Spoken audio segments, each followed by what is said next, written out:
जब कश्ती साबितो सालिम थी, साहिल की तमन्ना किसको थी। अब ऐसी शिकस्ता कश्ती पे साहिल की तमन्ना कौन करे। जय हिंद सर। प्रधानमंत्री जी पुनः ले जाऊंगा 14 में। बिहार गए थे, बिहार को स्पेशल स्टेटस की बात वो करके आए थे, हाजीपुर, दरभंगा, पटना। सर बिहार को आपकी जरूरत है माननीय सत्ता पक्ष। बिहार के पास रेवेन्यू के साधन कमतर हैं। बिहार को लेबर सप्लाई स्टेट के नजरिए से मत देखिए। आपने वो तिलिस्म विकसित कर लिया है कि समस्याओं को एड्रेस किए बगैर भी चुनाव कैसे जीते जा सकते हैं। गरीब की आप फॉरेन एक्सचेंज रिजर्व कुछ भी रख लो, लेकिन अगर गरीब की थाली में ऊपर परिलक्षित नहीं हो रहा है तो फाइल भी किताबी है और गांव भी किताबी। कुछ नहीं होता सर। मैं कई बार सदन में बोल चुका हूं, अगर 80 करोड़ लोगों को आपको अनाज देना पड़ रहा है तो मुझको अर्थव्यवस्था पर कोई टिप्पणी नहीं करनी है। जी 14 में जब पहली बार चुने गए तो वो मंदिर मस्जिद की साइज के लिए नहीं चुने गए थे।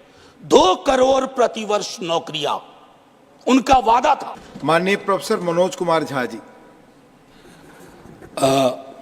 माननीय उपसभापति जी, आपका बहुत बहुत धन्यवाद।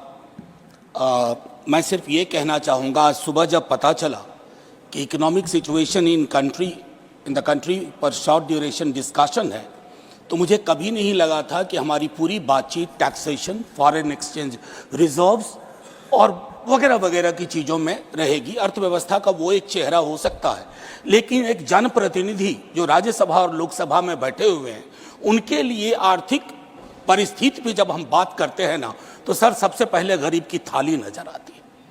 गरीब की आप फॉरेन एक्सचेंज रिजर्व कुछ भी रख लो, लेकिन अगर गरीब की थाली में ऊपर परिलक्षित नहीं हो रहा है तो फाइल भी किताबी है और गांव भी किताबी।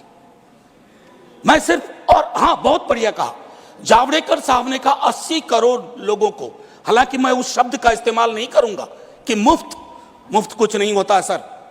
मैं कई बार सदन में बोल चुका हूं, अगर 80 करोड़ लोगों को आपको अनाज देना पड़ रहा है तो मुझको अर्थव्यवस्था पर कोई टिप्पणी नहीं करनी है कि आर्थिक परिस्थिति क्या है, कितनी समावेशी है, वगैरह वगैरह।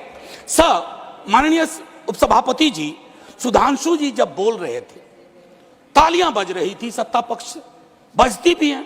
अब विजय साई रेड्डी जी को कष्ट हुआ तो उन्होंने कह भी दिया कि ताली क्यों नहीं बजा रहे हो।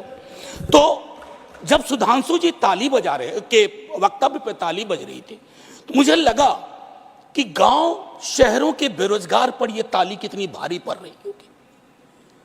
प्रधानमंत्री जी 14 में जब पहली बार चुने गए तो वो मंदिर मस्जिद की साइज के लिए नहीं चुने गए थे। 2 करोड़ प्रतिवर्ष नौकरियां उनका वादा था। 2 दाएं 20 करोड़। एक श्वेत पत्र तो बनता है कि हम कहां हैं। सर माननीय उपसभापति महोदय, मैं कुछ चीजें आपके मध्य, क्या ऐसा तो नहीं है कि हम मानव विहीन और मानवीयता विहीन ग्रोथ स्टोरी के पक्ष में भजन गा रहे हैं, करतल ध्वनि कर रहे हैं। सर कोई भी वैसा ग्रोथ जो फेसलेस हो, जॉबलेस हो, उस ग्रोथ से देश की हकीकत नहीं बदलती है। सर बड़ी बड़ी बात लोग कर रहे थे। अभी पिछले महीने ये खूबसूरत किताब आई है, वेल रिसर्च्ड। आधी किताब में सर रेफरेंस है, ये है अनइक्वल। सर हम किन देशों से पीछे हो गए पता है? छोड़िए अमेरिका यूरोप की बात, बांग्लादेश और नेपाल इनकम इनइक्वालिटी को एड्रेस करते हुए मानवीय सूचकांक में हमको पीछे छोड़ चुका है। ये है सर दस्तावेज, ये अनइक्वल स्वाति नारायण की। बीते दिनों बिहार में एक जातिगत सर्वेक्षण हुआ। मैं चाहूंगा तमाम हमारे भाजपा के मित्र, उनको ना उससे मतलब ना हो, उसके प्रति विरोध हो, लेकिन एक बार उस दस्तावेज को पढ़िए, क्योंकि उन आंकड़ों में नंबर के बाद आर्थिक सामाजिक परिवेश भी जाहिर हुआ है। और तब प्रधानमंत्री जी पुनः ले जाऊंगा 14 में। बिहार गए थे, बिहार को स्पेशल स्टेटस की बात वो करके आए थे, हाजीपुर, दरभंगा, पटना। सर बिहार को आपकी जरूरत है माननीय सत्ता पक्ष। बिहार के पास रेवेन्यू के साधन कमतर हैं। बिहार को लेबर सप्लाई स्टेट के नजरिए से मत देखिए, बिहार को स्पेशल स्टेटस दीजिए। क्योंकि अगर आप इस किताब का विश्लेषण करें सरकार के आंकड़ों का विश्लेषण करें तो आपको साफ दिखेगा कि बिहार, झारखंड, उत्तर प्रदेश और मध्य प्रदेश देश के बाकी राज्यों से पिछड़ रहा है। उसके अलावा दूसरा पहलू कहता हूं माननीय उपसभापति महोदय, इस किताब में बाबा साहब भीमराव अंबेडकर को धृत किया गया है नॉर्थ साउथ डिवाइड के संदर्भ में भी, और ये पुरानी बात है सर। एफडीआई को ही देखिए कि नॉर्थ में कितना, साउथ में कितना, तो ये फर्क आपको साफ नजर आ जाएगा। इसलिए मैं कहता हूं कि बिहार को नए नजरिए से देखिए। जो शुरुआत वहां के मुख्यमंत्री नीतीश जी, तेजस्वी जी ने की, आप हैंड होल्डिंग करिए और स्पेशल स्टेटस दीजिए। दूसरी चीज सर, अगर मनरेगा में रूरल डिमांड बढ़ रहा है तो रूरल डिस्ट्रेस को एक्नॉलेज करिए। उसको एक्नॉलेज किए बगैर बात नहीं बनेगी। उसको डिनाइल से अब कुछ हासिल नहीं कर पाए। पॉवर्टी इंडेक्स पर आपने कई वर्षों से काम नहीं किया। आप आंकड़ों के बारे में तो सरकार का दृष्टिकोण है कि विश्व के टिम्बकटू में अगर एक आंकड़ा पक्ष का कोई बोल दो तो उसको प्रदर्शनी लगा देंगे। अगर कोई आंकड़ा सरकार को असहज करता है तो कहेंगे हम तो इसको मानते ही नहीं है, इनकी तो मेथोडोलॉजी खराब है। साहब नहीं, ये डिफरेंशियल दृष्टिकोण मत रखिए। हंगर इंडेक्स पे खुल के कहिए हम मीट नहीं कर पाए हैं।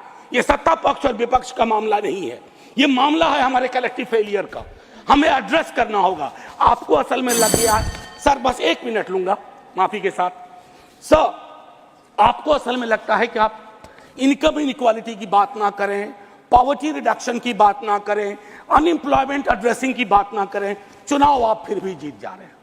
मैं मानता हूं आपने वो तिलिस्म विकसित कर लिया है कि समस्याओं को एड्रेस किए बगैर भी चुनाव कैसे जीते जा सकते हैं। लेकिन जिन बोतल से निकला ये जिन देश पर बहुत भारी पड़ने जा रहा है। वेल्थ टैक्स को लेकर के, इनकम इनइक्वालिटी को लेकर मैंने कहा वेल्थ टैक्स 16 में आपने अबॉलिश कर दिया। किसानों के बारे में सर मैं कहता हूं, आप कहते हैं शेयर बाजार उछल रहा है, बड़ी तारीफ होती है सर। शेयर बाजार उछले और एक किसान आत्महत्या कर ले, एक युवा बेरोजगार आत्महत्या कर ले, तो आप किस चीज को कहेंगे सर? और कुछ नहीं कहना चाहता। हाशिए के समूहों में पॉवर्टी की जो परिस्थिति है, आप बिहार का डेटा देखिए। आखिरी सर, एक सुधांशु जी बड़ी अच्छी चीजें बता गए, हमें तो लगा कि हम तो बेकार परेशानी है गरीबी से, भुखमरी से। 30 सेकंड सर। तो मैं आपके माध्यम से अपने मित्रवर को कहता हूं, जब कश्ती साबितो सालिम थी, साहिल की तमन्ना किसको थी? अब ऐसी शिकस्ता कश्ती पे साहिल की तमन्ना कौन करे? जय हिंद सर।